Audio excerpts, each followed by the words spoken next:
Alright, hey guys, and welcome to my review of Injustice 2021. This movie is, I think, pretty clear cut, just straight up from the comics. But the biggest problem I have with this film is its runtime. It's a 1 hour, 20-minute film. It doesn't even tell you the complete story of Injustice. It is as brutal, yes. Is it good enough to be rated R? Yes, more or less. I think it deserves the R rating for the violence it shows, for the brutality it shows. But I think with the R rating, they could have pushed for a lot of other scenes. Like they could have included some sex scenes as well between Superman and Lois, Wonder Woman and whoever, whatever, just to fulfill the R rating, because they don't often get the chance to use the R rating. So I guess in terms of the fan service of superheroes, they really kept it very PG, in the sense where violence was the only real reason. They sort of pushed it to the R rating. Besides violence, there's really nothing else that's that exclusive or anything special like that. There are a bunch of funny references to a lot of other sexual jokes and whatever, but that's about it. So that's for the rating, and for the runtime, it definitely doesn't fulfill the Injustice storyline in any way, because Injustice story, if you all read the comic, like year one itself, there's just so much going on in it, and this film brings in some new characters and changes and twists the story a little bit in different places. But you have the basic story, the basic core, which is Superman and Batman disagree about Superman completely taking over law and order on Earth, and he kills the Joker, and Batman freaks out. They have this guy, this Elastic guy. I like this guy. He's a pretty cool character. In the comics, he's pretty famous. I can't remember his actual name because I haven't really read about him much, but I do remember him from some comics. Mr. Terrific, right? Oh, he's Plastic Man. Yeah, it's Mr. Plastic. He's Plastic Man, right? Mr. Terrific is the tech geek. He builds technology and stuff. So yeah, it's actually Terrific Man. He's a pretty famous character actually in the comics. Not that famous, but he is known in multiple things. Then we have just Superman going batshit crazy against a lot of people, beating a lot of people. I think this scene in the comics is between Superman and Flash, where they actually discuss about taking away guns from people, and then Flash is like, so what next? And Flash beats him in chess. And in the same style here, they use Mr. Terrific in the role of Flash. And yeah, I think he's the one who fulfills a new role sort of in a few different scenes, and he also builds this like certain equipment for world domination. Here you have Ramakrishna making Nightwing Deadwing, yeah, something like that. You have the classic Hal Jordan Green Lantern. You have Harley Quinn. You have a lot of Harley Quinn in this compared to the comics. In the comics, she's there, but she's not that vital or whatever of a character. But I think they're giving a lot of limelight to Harley Quinn, considering how many other Harley Quinn things they have coming out for DC. But yeah, Plastic Man was pretty fun. He was a pretty awesome character in the story. Hawkman doesn't really have much of a role. Wonder Woman plays her usual role, except that in the comics, if you guys can remember, Wonder Woman is actually sort of the motivator to Superman's violence. She's sort of this crazy warrior goddess who wants to wage war. She's sort of driven by war, and in this film, she's actually taking a neutral point of view. She does try to kiss Superman and comfort him in some scenes to sort of fill the void that Lois Lane left behind. But aside from that, she doesn't really fulfill the role that she did in the comics, which is motivate Superman and push him over the edge to actually kill more people. Like in the comics, Wonder Woman is a brutal, warlord. But here, they sort of nerf that. And I think they do that because there are, once again, a lot of Wonder Woman related stuff coming out. And therefore, they're swaying away, and they're going away from the story of the comics, which is the Injustice, and also the video game Injustice. And they're sort of creating this new Wonder Woman in the image of, the ideal Wonder Woman that I guess they want to sell to kids.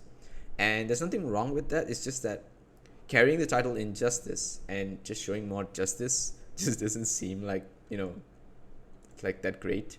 There's a lot of funny quips and little moments between other characters like Arrow and Harley Quinn and whatever. They're okay, but they don't fulfill any role. like the relationship these characters build.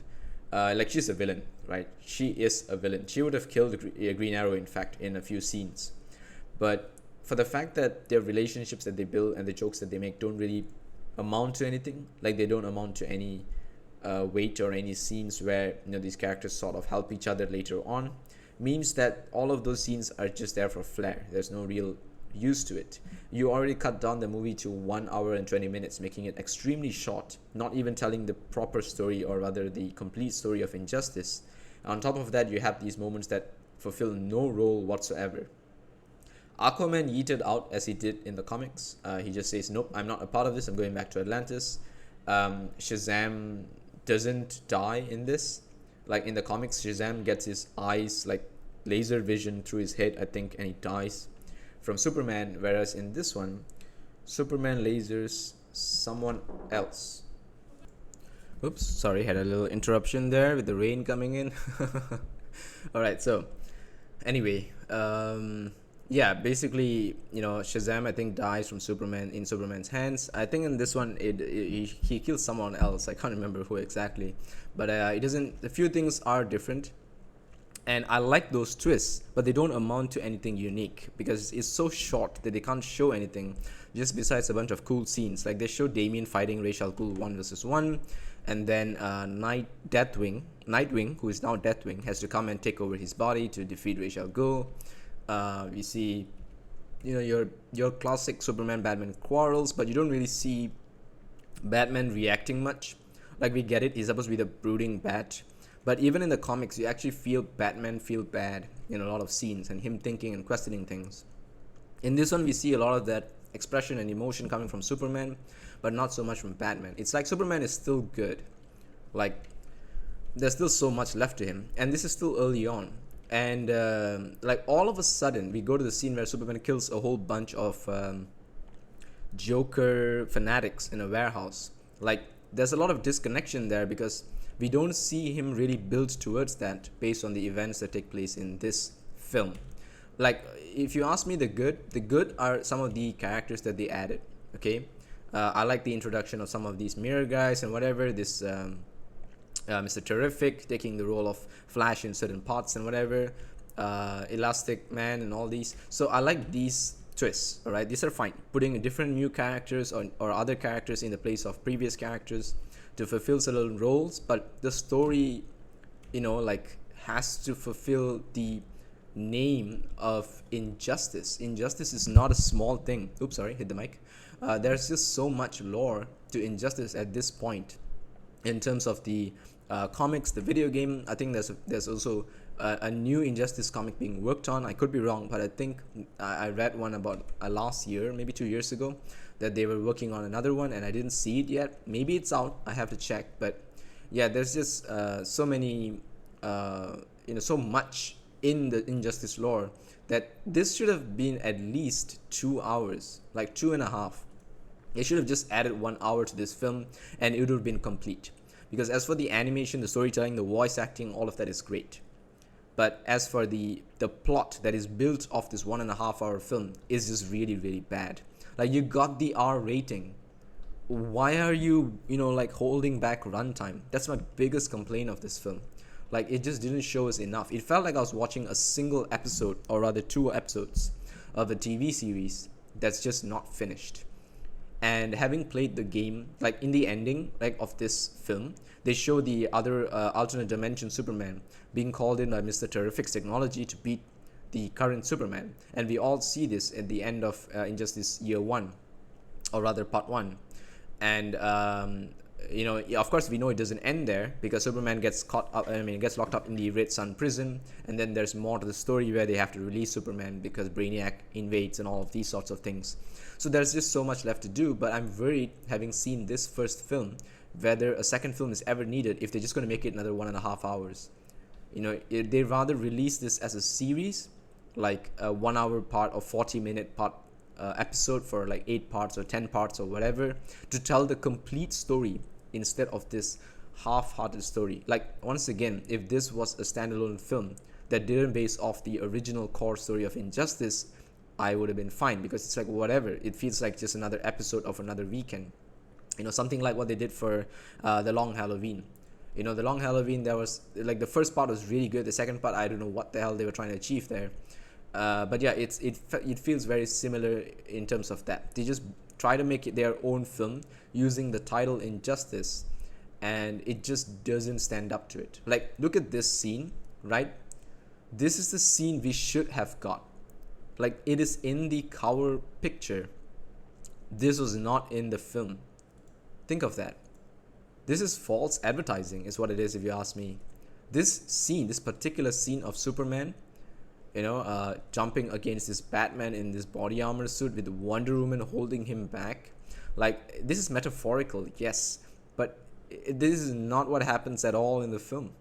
None of this happens. And in fact, in the actual Injustice comics, Wonder Woman does not hold Superman back. She's on the side of Superman, if you guys have read the comics. So yeah, these are my bigger complaints, using the title of another film. And it's okay to like go off and twist a few things, have some differences, as I said, some character differences, some role differences, introducing new character, taking that opportunity to introduce new characters. Great.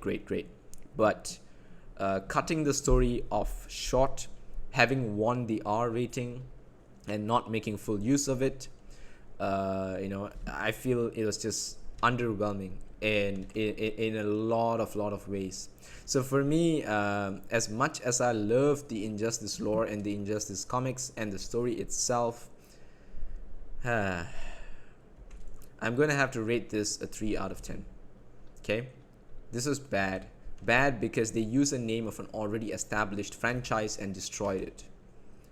Like, this is the worst Injustice, right? This is the worst Injustice. The Injustice comics and the Injustice game is better than this, and it should not be, because this was made in 2021 and we should know by now not to make these kinds of mistakes. So yep, that's it for me. That's my biggest complaint. I mean, if you guys want to watch it, sure, go ahead, but my suggestion, you rather just watch the cutscenes from the video game, which is probably the best thing of Injustice, or actually read the comics, because I really love the comics. I've bought year one. I actually want to buy all of them, but I don't know, I feel like I'd rather just check it out online or something. So yeah, that's it from me. I'll see you guys next time. Take care.